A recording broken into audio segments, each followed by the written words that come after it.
আসসালামু আলাইকুম নানু পুরো আশা করি ইনশাল্লাহ ভালো আছো তোমরা, আমিও ভালো আছি। আজকে আমি গ্যাটকুল শাক বাঁচতে বসলাম। দেখো কি পরিমাণ আনছে। এটা আমাকে বাড়ির পাশে হয়, সেখান থেকে কাটিয়ে আনছে। এগুলো আমরা খুব পছন্দ করি, আমাকে বাড়ির মানুষই খায় না, এটা আমার শ্বশুর বাড়ির মানুষই খুব খায়। তাই আমি করতে বসলাম। আজকে আমি অন্যরকম একটা রেসিপি দেখাবো তোমাদের, তোমরা আমার সাথে থাকো, দেখতে থাকো। বিসমিল্লাহির রহমানির রহিম। আমি এই খারকল পাতা মানে গ্যাটকুল পাতা কুচি কুচি করে কেটে নিয়েছি কলই শাকের মতো। এটা আমি আজকে ভাজি করব। তোমরা দেখো আমি কেমনে ভাজি করি। আমি পেট ফেড়ে দিয়ে দিলাম একটু লবণ স্বাদ মতো, একটু হলুদ দিয়ে দিলাম আমি।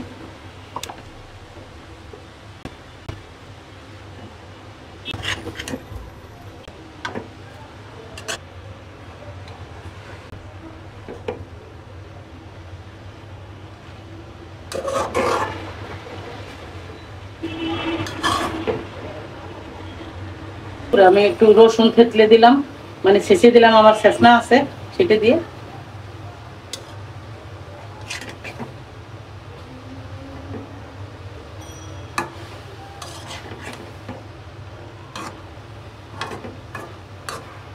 পুরা এই শাক রান্নাটা কেমন মজা লাগে, এটা তো তোমরা করে খাও নাই মনে হয় কখনো।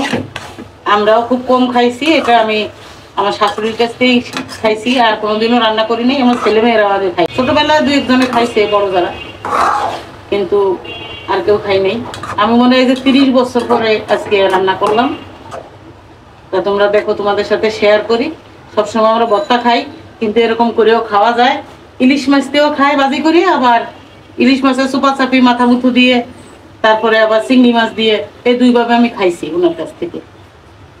পুরা আমি এই যে এই খারকল পাতা সেদ্ধ হয়ে গেছে, তাই নামাই নিচ্ছি। দেখো আমি কি করি। বিসমিল্লাহির রহমানির রহিম। পুরা আমি হলুদ দিয়ে দিলাম মাছে, আর দিয়ে দিলাম লবণ, পেঁয়াজ দিয়ে দিলাম আমি। হলুদ লবণ মেখে নিলাম।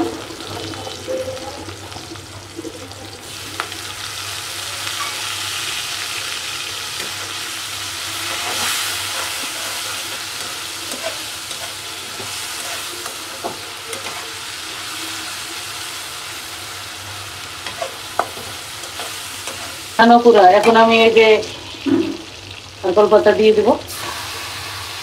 আমি রসুন আগে ছেঁচে দিয়েছিলাম, তার কারণ রসুন বাগার দেয়নি আমি, আর ছেঁচে দেই একটু ডাল টাল চুলকায় নাকি, এই জন্য তাতে বেশি ভালো হয়।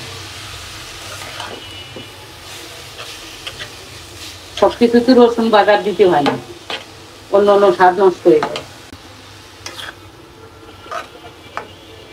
অনেকক্ষণ ভাজবো পুরা এই ভাজিটা চুলো কমাই দিয়ে দিয়ে, চুলো ডিম দিয়ে দিয়ে ভাজতে হয়, তো খুব ভালো হয়। আর বেশি তাড়াতাড়ি ভাজা করলে পারা পোড়া লাগলে মুখ চুলকাইতে থাকে, খাইতে গেলে ধরতে পারে। আর একটা কথা পুরা, আমার এই রান্নাটা ভালো লাগলে সাবস্ক্রাইব করবা, শেয়ার কমেন্ট করবা। আর কে কোথাতে দেখতেছো, কে খাইছো, এইগুলো আমাকে জানাবা।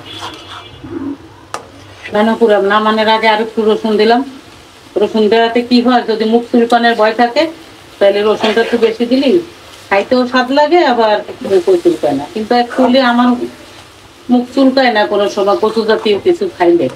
হয়তো তোমরা ভাবতে পারো চাটান দিল, মহিলা ঝগড়াটিয়ে গলার বেশি ধরে তার নিকে চাটান দিচ্ছে, কিন্তু না পুরা আমি ঝগড়াটিয়ে কথা ঠিক আছে, কিন্তু আমার মুখ চুলকায় না। তবে ওই কথাটা সত্যি না, যারা ঝগড়া জানে তাকে মুখ চুলকায় না, আমি বিশেষ করি না এই জন্য।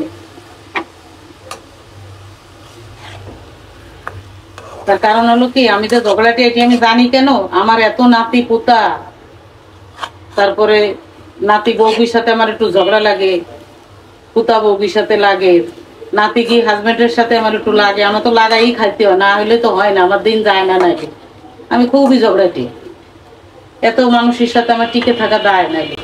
পুরা এই যে দেখো, আমি খারকল পাতা মানে গ্যাটকুল পাতা রান্না করছি, চিংড়ি মাছ দিয়ে ভাজি করলাম, খাইতে অনেক স্বাদ হয়েছে। আমি আগে খেয়েছি, আমার মেয়ে এখন খাচ্ছে, তোমরা দেখতে থাকো। আর এরকম খাইও মাঝে মধ্যে। তোমরা ভালো থাকো, খোদা হাফেজ।